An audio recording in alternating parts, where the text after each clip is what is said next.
ಸರ ನನಗೆ big boss ಧ್ವನಿ ಮಾತಾಡ್ತಿದ್ರಲ್ರಿ ಅವ್ರು ಸ್ವಲ್ಪ ನಮಗೆ ಪರಿಚಯ ಮಾಡಿಸ್ಕೊಳ್ರಿ ಸರ್. ನಿನ್ನ ಮದುವೆ ಕರ್ಕೊಂಬರ್ತಾರ ಮದುವೆ ಮಾತ್ರ ಅವ್ರ ಬಾಯಾಗ ಹೇಳಿಸ್ಬಿಡ. ಹನುಮಂತ ಈಗ ತಾಳಿ ಕಟ್ಟೋ ಸಮಯ, ಮಕ್ಕಳು ಮುಸ್ಕೊಂಡು ತಾಳಿ ಕಟ್ಟಲ್ಲ. ಇದು ತಾಳಿ ಕಟ್ಟೋ ಸಮಯ, ಸೂಕ್ತ ಕಾರಣ ಕೊಡ. ಇನ್ನೊಂದು ವಿಷಯ ಇದ್ರ ಮೂಲಕ ನಾವು ಹೇಳ್ತಾ ಇರೋದು, ನಾನು ಫಸ್ಟ್ ಟೈಮ್ ಆ್ಯಕ್ಚುಲಿ ಇಂಥ ದೊಡ್ಡ ಪ್ರೆಸ್ ಮೀಟಲ್ಲಿ ಕೂರ್ತಾ ಇರೋದು actually.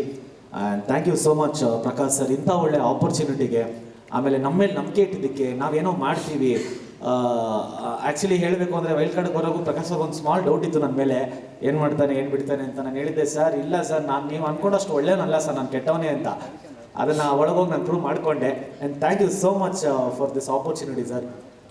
V are all very, I mean ಏನೋ ಹೇಳೋಕ್ಕದು ವರ್ಡ್ಸ್ ಇಲ್ಲ. ಯಾಕಂದರೆ ಇಂಥ ಒಳ್ಳೆ ಫೇಮು ಶಾರ್ಟ್ ಪೀರಿಯಡಲ್ಲಿ, ಇಂಥ ಒಳ್ಳೆ ಫೇಮು, ಇಷ್ಟು ಜನ ಪ್ರೀತಿ, ಇಷ್ಟು ಇಷ್ಟಪಡ್ತಾ ಇದ್ದಾರೆ ಅಂದರೆ ಅದೆಲ್ಲ ಕಲರ್ಸ್ ಚಾನಿಂದ, ಪ್ರಕಾಶ್ ಸರ್ ಇಂದ, ಸುದೀಪ್ ಸರ್ ಇಂದ ಸಾಧ್ಯ ಆಯಿತು ಹೊರತು. ವಿ ಆರ್ ಆಲ್ವೇಸ್, ಯಾವತ್ತಿದ್ರೂ ನಾವು ಚಿರಋಣಿಯಾಗಿರ್ತೀವಿ. Thank you so much sir.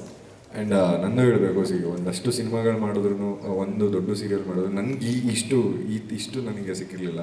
And thank you so much sir. ಅವತ್ತಿನ ದಿನ ನಾನು ಟ್ರಸ್ಟ್ ಮಾಡಿ ಇದು ಹೇಳ್ತಾರೆ ಆಪರ್ಚುನಿಟಿ ಕೊಟ್ಟಾಗ, ಆ್ಯಂಡ್ ಒಂದು ಬಟರ್ ಕ್ರೀಮ್ ಹಾಕೋದಕ್ಕೆ ಅಂತ. ನೋ ಸರ್, ಈ ವೇದಿಕೆ ನಂಗೆ ತುಂಬ ಕೊಟ್ಟಿದೆ. ಅದು ಗೇಟಿಂದ ಆಚೆ ದಾಟಿದ ಮೇಲೆ ನನಗೂ ಗೊತ್ತಾಗಿದ್ದು ಏನಕ್ಕೆ ನನಗೆ ಕಪ್ಪೋಗಿದ್ದು ಖುಷಿ, ಬೇಜಾರು ನನಗೆ ಮರ್ತೋಯ್ತು ಅಂತಂದರೆ ಆಚೆ ಜನ ನೋಡಿದ್ಮೇಲೆ ನಂಗೆ ಮರ್ತೋಯ್ತು.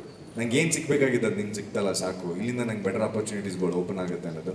And thank you for this wonderful opportunity. And ನೀವು ಹೇಳಿದ್ದನ್ನು ನಾನು ಕಂಪ್ಲೀಟ್ ಮಾಡಿದ್ದೀನಿ ಅಂತ ಅನ್ಕೊತೀನಿ.